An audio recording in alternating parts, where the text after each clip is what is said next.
স্বাধীনতা যুদ্ধে হারলো, সেখান থেকে ব্রিটিশদের কলোনিগুলো একটা লম্বা সরাসরি। তো মার্কিন যুক্তরাষ্ট্রের ইতিহাস যদি আমরা দেখি, যে মার্কিন যুক্তরাষ্ট্র কিন্তু ব্রিটিশদের কলোনি ছিল, কিন্তু সাদা লোকেরাই পরে সেখানে গেছে। আমাদের নেটিভরা স্বাধীনতা পেয়েছে, কিন্তু আমেরিকাতে ব্রিটিশদের এগেনস্টে যারা যুদ্ধ করে স্বাধীন হয়েছে তারাও আপনার ইউরোপিয়ান লোক সেখানে ছিল। তো 1776 সালে তারা তাদের স্বাধীনতা ঘোষণা করছে, ডিক্লারেশন অফ ইন্ডিপেন্ডেন্স।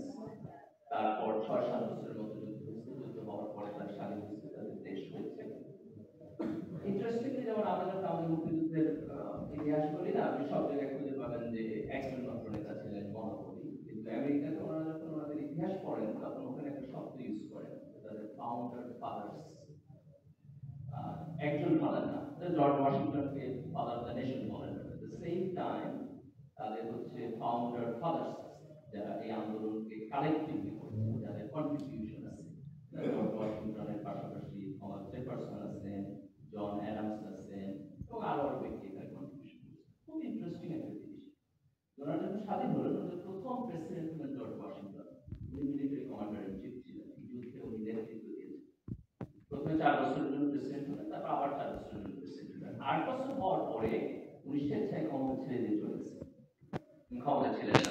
উনি যখন সেকেন্ডবার প্রেসিডেন্ট হলেন, তখন সর্বসম্মতক্রমে প্রেসিডেন্ট হয়েছেন, কারণ ওখানে নেতৃত্বের চ্যালেঞ্জ ছিল না, নির্বাচনে হার জিতের কোশ্চেন ছিল না। যারা যারা তাদের ফাউন্ডার ফাদার ছিল, তারা একজনের পর একজন সেখানে প্রেসিডেন্ট হয়েছেন। তো জর্জ ওয়াশিংটন কেন ক্ষমতায় ছিলেন না, কেন ছিলেন? তো ওনাদের মাইন্ডের মধ্যে এটা ছিল যে যেহেতু ব্রিটিশদের বিরুদ্ধে যুদ্ধ করছেন, ব্রিটেনে তখন মনার্কি, তো ওনারা ভাবলেন যে আমাদের একটা মনার্কি হতে পারবে না, আমাদের এমন একটা সিস্টেম তৈরি করতে হবে যেখানে পাওয়ার উত্তরাধিকার সূত্রে একজনের কাছে সেন্ট্রিক থাকে না, ক্ষমতা হস্তান্তর হয়। তখন কিন্তু রুল নাই, নিয়ম হয় না যে 2বার বেশি প্রেসিডেন্ট হতে পারবে না। আমেরিকাতে এখন 2বার বেশি প্রেসিডেন্ট হতে পারবে না, কিন্তু এই রুল হয়েছে 1951 সালে রুজভেল্টের পরে, দ্বিতীয় বিশ্বযুদ্ধের পরে। এর আগে কিন্তু আইন ছিল না।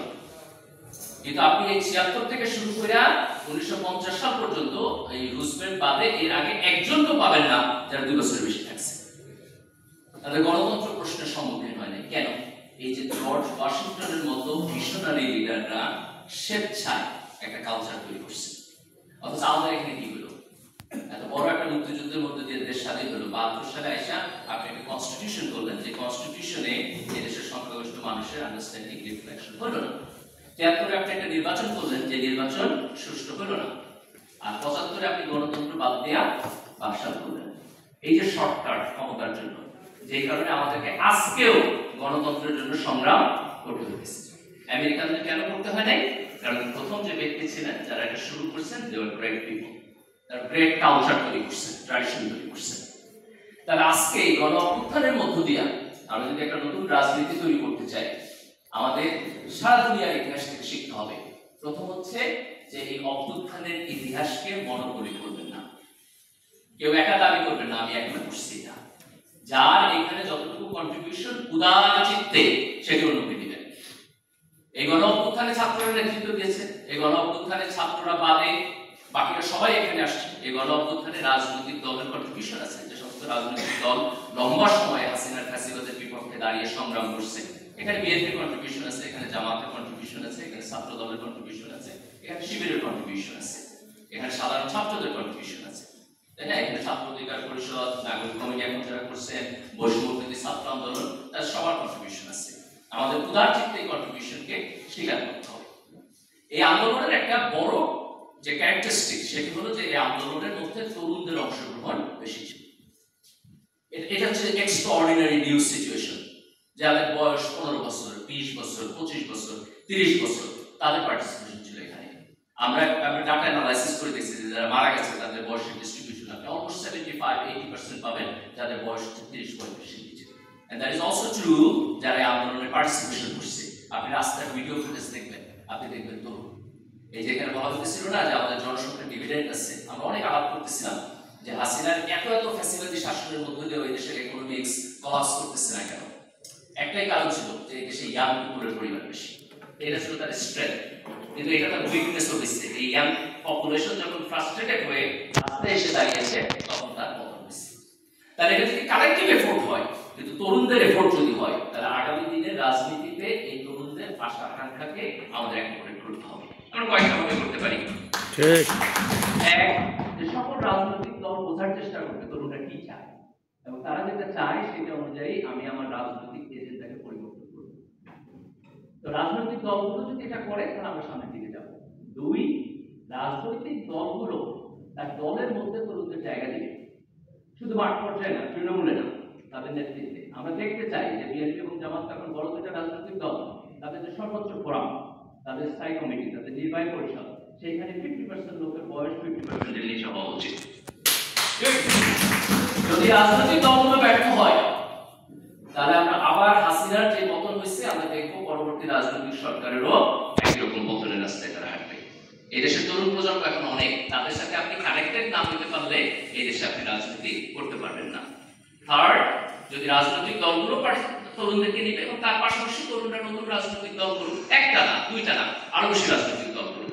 আমরা চাই অনেক অনেক রাজনৈতিক দল একটা গণতান্ত্রিক প্রক্রিয়ার মধ্য দিয়ে নির্বাচনে যাক। আমরা চাই অনেক অনেক তরুণ নেতৃত্ব এখানে যাক এবং আমরা যারা নাগরিক তাদের অ্যাপ্রোচ চেঞ্জ করতে হবে। দেখেন আমরা সবসময় আমাদের দেশে একটা ভোটিং প্যাটার্ন আছে, আমি মার্কটা দেখে ভোট দিই, তাই না? যে দাঁড়িয়ে ভোট দিই, আগে যে লোকটা দাঁড়িয়ে ভোট দিতেছি।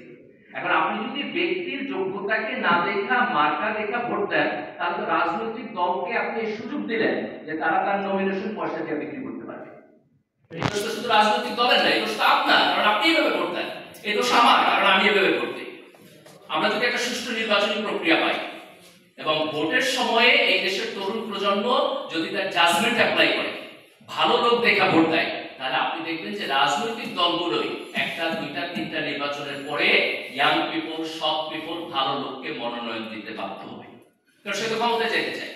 হয়তো নির্বাচন ম্যানিপুলেশন করতে হইব, অথবা সংখ্যাগরিষ্ঠ জনগণ যে জাতীয় লোকদেরকে পছন্দ করে তাদেরকে তার রাজনীতির মধ্যে স্থান দিতে হবে। এছাড়া তো তার এই মডিফিকেশন আর কোনো ওয়ে নাই।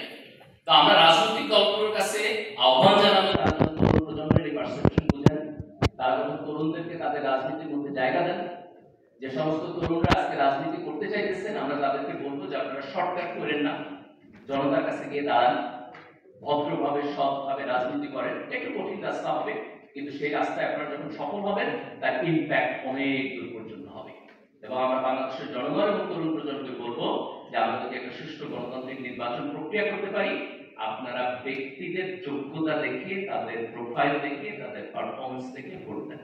তাইলে পরে আমরা একটা শক্তিশালী গণতান্ত্রিক রাস্তায় হাঁটতে পারবো এবং বাংলাদেশকে ইনশাআল্লাহ একটি নতুন পর্যায়ে আমরা নিয়ে যেতে পারবো।